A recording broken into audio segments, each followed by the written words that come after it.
তো আমরা একটা লিখি, ধারা লিখি, হ্যাঁ, বা অনুক্রম।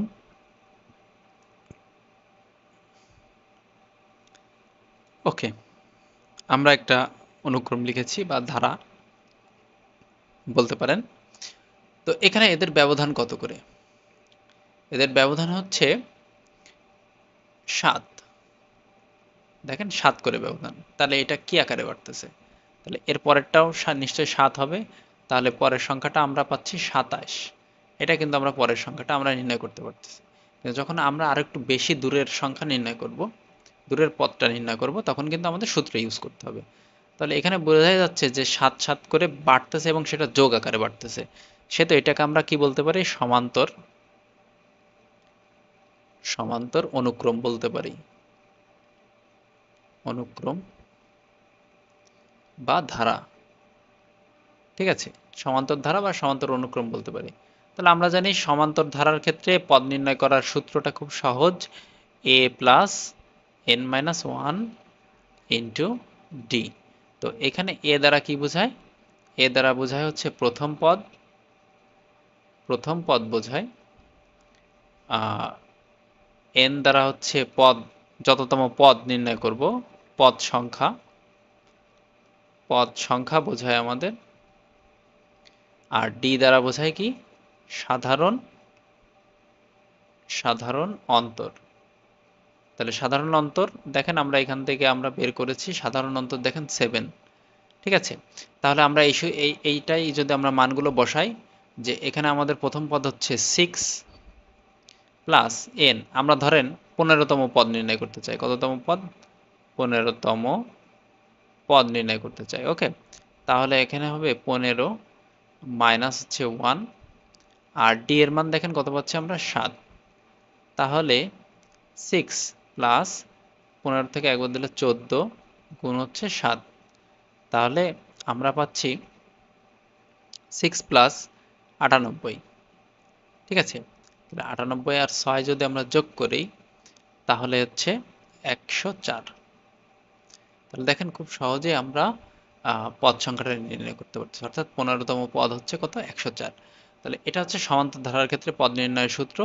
এবার আমরা একটা গুণোত্তর ধারা দেখি, গুণোত্তর ধারার পদগুলো কিভাবে নির্ণয় করা যায়। ওকে, গুণোত্তর ধারার ক্ষেত্রে আমরা এরকম লিখতে পারি, ধরেন আমাদের আছে 1, ওকে, 1/3, আমরা পাচ্ছি 1/9। ওকে, তাহলে ধারাটির 13তম পদ নির্ণয় করতে চাই। 13তম পদ কত? ওকে, তাহলে এটা একটা কি ধারা? এটা কিন্তু যেহেতু ভগ্নাংশ আছে, একটা জিনিস মনে রাখবেন, ভগ্নাংশ থাকলে সেটা কিন্তু গুণোত্তর ধারায় যায়। তাহলে গুণোত্তর ধারা, এটা একটি কি ধারা? গুণোত্তর ধারা। তাহলে গুণোত্তর ধারার পদ নির্ণয়ের সূত্র কি? a r⁻n-1। ওকে, এ দ্বারা প্রথম পদ, প্রথম পদ, প্রথম পদ, আর আর দ্বারা হচ্ছে সাধারণ, সাধারণ অনুপাত, হ্যাঁ, অনুপাত, আর হচ্ছে এন দ্বারা হচ্ছে পদ সংখ্যা। তাহলে আমরা এখান থেকে 13তম পদ বের করতে চাই। আমরা কততম পদ বের করতে চাই? 13তম পদ বের করতে চাই। তাহলে আমাদের এর মানটা আমরা বসাতে পারি 1, আর এর মানটা আমাদেরকে বের করে নিতে হবে। তাহলে আর এর মানটা আমরা বের করতে পারি এভাবে, যে দ্বিতীয় পদ ভাগ প্রথম পদ। ওকে, তাহলে নিচের 1টা দিলেও চলে, না দিলেও চলে। তাহলে আমাদের কত আসছে? 1/3। ওকে, তাহলে আমরা হচ্ছে 1/3 আর এর মান পাচ্ছি। আর এন এর মান হচ্ছে 15তম পদ বের করতে চাই, তাহলে 15 মাইনাস 1। ওকে, তাহলে 1 ভাগ হচ্ছে ইন্টু 1/3, তার পাওয়ার হচ্ছে 14, তাহলে 14। তাহলে আমাদের 3 পাওয়ার যদি আমরা 14 করি তাহলে আমাদের অ্যান্সারটা পাওয়া যাবে। ঠিক আছে, এটা আপনারা ক্যালকুলেটরে বের করে নিতে পারবেন। তো আশা করি বুঝতে পারছেন যে গুণোত্তর ধারার পদ কিভাবে নির্ণয় করতে হয়, পদ সংখ্যা। তো সহজে এভাবে পদগুলো বের করা যায়। ওকে, আর আমার চ্যানেলে জলের ধারা নামে একটা ভিডিও দেওয়া আছে। ওই ভিডিওগুলো দেখলে আপনারা ধারা সংক্রান্ত মোটামুটি একটা ধারণা পেয়ে যাবেন, এবং কিভাবে আরো সহজে ধারার অঙ্কগুলো নির্ণয় করা যায় ওটা ওই ভিডিওতে আমি আলোচনা করেছি। ওই ভিডিওটা আপনারা দেখলে পেয়ে যাবেন। ঠিক আছে, আর আমি ডিসক্রিপশনে ভিডিওর লিংকটা দিয়ে দিব। ওকে, তাহলে এবার যদি আরেকটা বিষয় আমি একটু স্কিপ করে গিয়েছি, সেটা হচ্ছে অনেক সময় আপনাকে সাধারণ পদটা দেয়া থাকতে পারে, বলতে পারে এটার আহ, 8তম পদ কত বা 10তম পদ কত বা ধারাটা কেমন হবে সেটা আপনাকে বের করতে বলতে পারে। তো সেরকম একটা সমস্যার সমাধান আমরা একটু দেখি। একটা সাধারণ পদ ধরেন দেওয়া আছে, সাধারণ সাধারণ পদ সাধারণ পদ দেওয়া আছে 1 ভাগ হচ্ছে 4n-7। তো আপনাকে বললো কি, বলতে পারে প্রশ্নে যে এর ধারাটা কেমন হবে, হ্যাঁ, বা অনুক্রমটি কেমন হবে, অথবা বলতে পারে যে 15তম অনুক্রমটি বের করুন। ঠিক আছে, তাহলে যদি 15তম অনুক্রম বের করতে বলে, 15তম অনুক্রম বা 15তম পদ, 15তম পদটি কত কত, তাহলে কোশ্চেনটা হচ্ছে 15তম পদটি কত। তাহলে আমরা খুব সহজে বের করতে পারি, এখানে n এর মান হবে 15, যততম পদ বের করতে বলবে n এর মান হবে তত। তাহলে 4 ইন্টু হচ্ছে 15 মাইনাস হচ্ছে 7, তাহলে আমাদের দাঁড়াচ্ছে 4×15 = 60 আর মাইনাস হচ্ছে 7, তাহলে এখানে হচ্ছে আমরা 1/53। তাহলে আশা করি এটা খুব সহজেই অ্যান্সারটা বের করা যায়। আর যদি মনে করেন ধারাটা কেমন হবে সেটা যদি বের করতে বলে, তাহলে আমাদের প্রথম পদ, প্রথমে আমরা কি বের করব, প্রথম পদ বের করব। ঠিক আছে, তাহলে প্রথম পদ বের করতে গেলে এর মান হবে 1, তাহলে আমাদের 1 থাকতেছে 4 ইন্টু হচ্ছে 1 মাইনাস 7, তাহলে হচ্ছে 1/4 মাইনাস 7, তাহলে হচ্ছে 1/-3, তাহলে মাইনাসটা আমরা সামনে দিচ্ছি -3। ওকে, তাহলে আশা করি বুঝতে পারছেন। আর দ্বিতীয় পদ যদি আমাদের বের করতে বলে, দ্বিতীয় পদ, তাহলে n এর মান হবে কত, 2, তাহলে 1 ভাগ হচ্ছে 4 ইন্টু হচ্ছে 2 মাইনাস 7, তাহলে হচ্ছে 1/4 8 মাইনাস 7, তাহলে আমরা পাচ্ছি 1/1।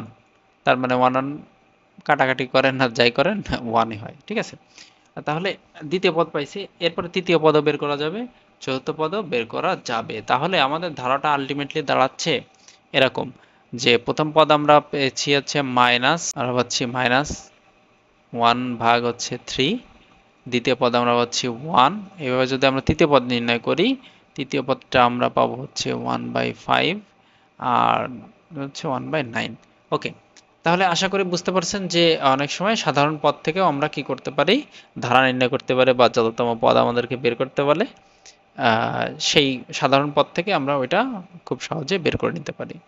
তো এরকম আরো অনেক প্র্যাকটিস আছে, প্র্যাকটিসগুলো আপনারা করবেন, করলে আপনারা খুব সহজেই এটা বুঝতে পারবেন। ঠিক আছে, আর সমষ্টির কথা, সমষ্টির জন্য সমান্তর ধারার সমষ্টি অনেক সময় এরকম দিতে পারে, যে আমরা ধরেন লিখলাম 5 প্লাস 12 প্লাস 19 প্লাস 26, তাহলে হচ্ছে সমান্তর, এটা একটি সমান্তর ধারা।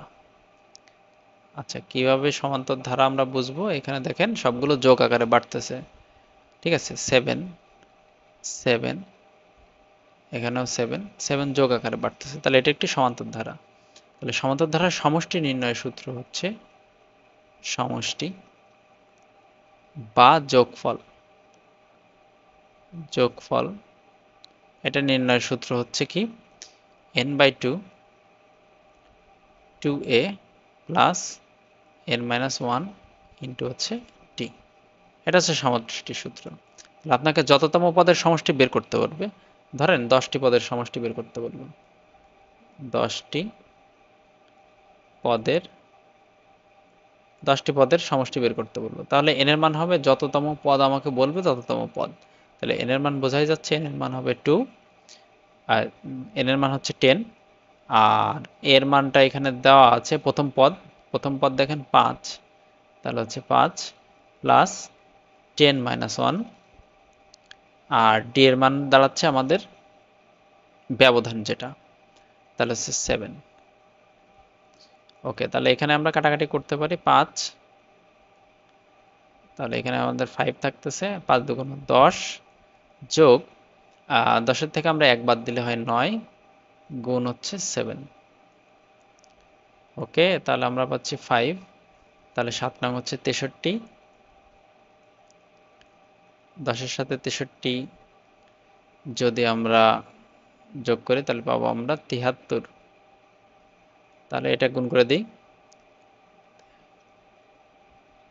এটা হচ্ছে আমাদের অ্যান্সার 365। 365 এটা খুব সহজে আমাদের বের করা যায়। তো আশা করি সমষ্টি সমান্তর ধারার সমষ্টি কিভাবে বের করতে হয় সেটা বুঝতে পারছেন। আর গুণোত্তর ধারার সমষ্টিটা আমি এর পরবর্তী ভিডিওতে আমরা এটা দেখব, গুণোত্তর ধারার সমষ্টি কিভাবে নির্ণয় করা যায়। ঠিক আছে, তো বলেছিলাম যে আপনাদের জন্য কিছু কাজ দেওয়া থাকবে, তো সেই কাজগুলো আমি একটু লিখে দিচ্ছি, ফাস্ট ফরওয়ার্ড করে লিখে দিচ্ছি। আপনারা আহ, একটু করে কমেন্টে জানাবেন যে সবগুলো পেরেছেন কিনা, বা কোনোটায় যদি সমস্যা হয় তাহলে সেটা আপনারা আমাকে জানাতে পারেন। ঠিক আছে, আচ্ছা।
ওকে, তো ভালো থাকবেন সবাই, কথা হবে পরবর্তী ভিডিওতে।